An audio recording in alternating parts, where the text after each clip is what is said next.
Policia e Dibrës ndajoi bulqizës vënë prang nga 2 shtetas për vepra të ndryshme penale. Në deklarat për mediat, uniformat blu bën me dije se shërbimit e komisariatit të policisë Dibër arrestuan në flagrant shtetasin Olo, 30 vjeç, banues në fshatin Kander, Dibër.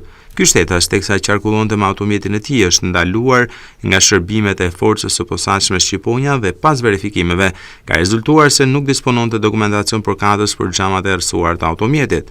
Në momentin e plotësimit të masës administrative, 30 vjeçari ka kundërshtuar me dhunë punojësit e policisë gjatë ushtrimit të detyrës. Ndërkohë, një 27 vjeçar në bulqizë ra në prangat e policisë së shtetit pasi kishte thyer masën e arrestit shtëpiak. Shërbimet e komisariatit të policisë bulqizë pas informacioneve të siguruara për një shtetas që kishte thyer masën e sigurisë arrest në shtëpi, organizuan punën dhe si rezultat kapën dhe arrestuan shtetasin Axhoj, 27 vjeç, banues në bulqizë, ndaj të cilit ishte caktuar nga gjykata masa e sigurisë arrest në shtëpi. Fillimisht i riu nuk i është bindur urdhrit të policisë për të ndaluar, ndërsa më pas është arrestuar.